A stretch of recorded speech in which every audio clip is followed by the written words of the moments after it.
ఎవరి కోసమో ఈ ప్రాణత్యాగము, నీ కోసమే నా కోసమే కలువరి పయనం, ఈ కలువరి పయనం, కలువరి పయనం, ఈ కలువరి పయనం.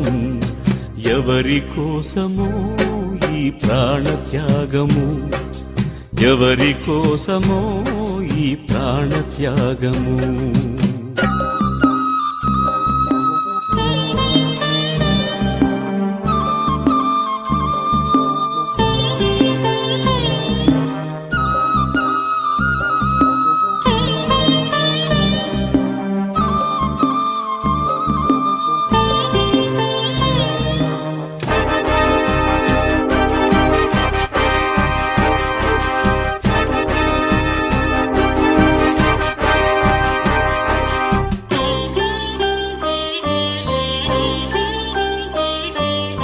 ఏ పాపము ఎరుగని నీకు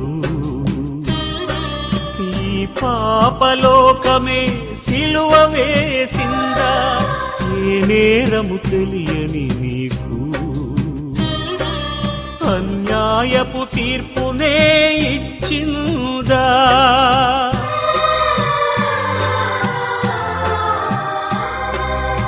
ఏ పాపము ఎరుగని నీకు పాపలో ఉన్న విశ్వాసాన్ని బట్టి నమ్ముట నీ వలన అయితే నమ్మువానికి సమస్తం అంటే అన్నీ సాధ్యమే, ఏమనుకున్నా మనము అన్నిటికీ సాధ్యమే అనే మాట జ్ఞాపకం చేస్తున్నాడు.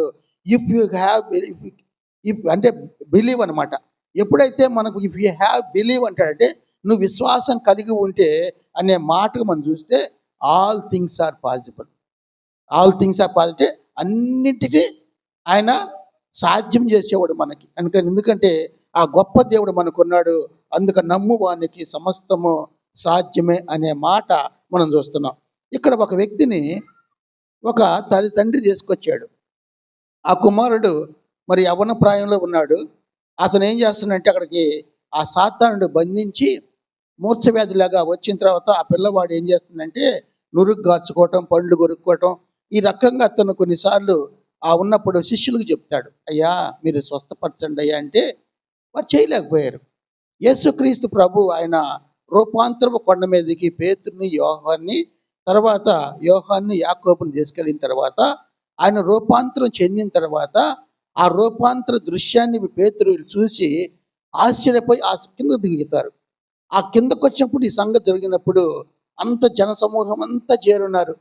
శిష్యులు చేయలేకపోతుంటే అప్పుడు ప్రభు అయిన యేసు ఆయన వచ్చినప్పుడు ఆయన అన్నాడు ఒక మాట చూడండి. అందుకు ఆయన విశ్వాసము లేని తరము వార్లారా, నేను ఎంతకాలం మీతో ఉంటానో, ఎంతవరకు మిమ్మల్ని సహింతును ఎవరితోటి? తన శిష్యులతో అంటున్నాడు. ఎవరైతే మిగిలిన 9 మంది ఉన్నారో ఆ ముగ్గురిని ఆయనతో తీసుకెళ్ళాడు. రూపాంతరం కొండ మీద రూపాంతరం పొంది ఆ రూపాంతరం పొందినప్పుడు ఆయన తెల్లగా అసలు మేఘం కమ్మిపోయి ఆయన ప్రకాశమానం అయిపోయి ఆ దృశ్యాన్ని పేతురు చూచి ఏంటంటే యేసుతోటి ఎవరు మాట్లాడుతున్నారు? మోషే ఏలియా. ఏలియా మోషే దిగొచ్చి యేసుక్రీస్తు ప్రభుతో మాట్లాడుతూ ఉంటే పేతురు వాళ్ళు చూసి ఆశ్చర్యపోయారు.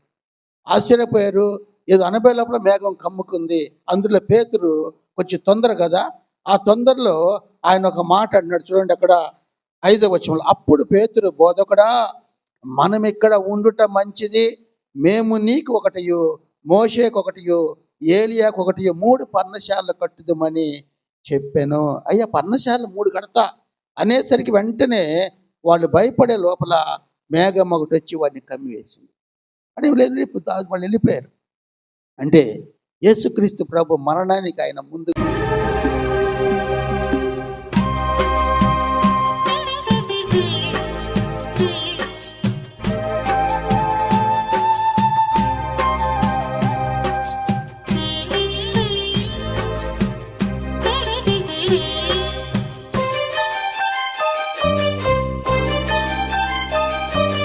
జీవ కిరీటం మాకు ఇచ్చావు, ముళ్ళ కిరీటం నీకు పెట్టావు.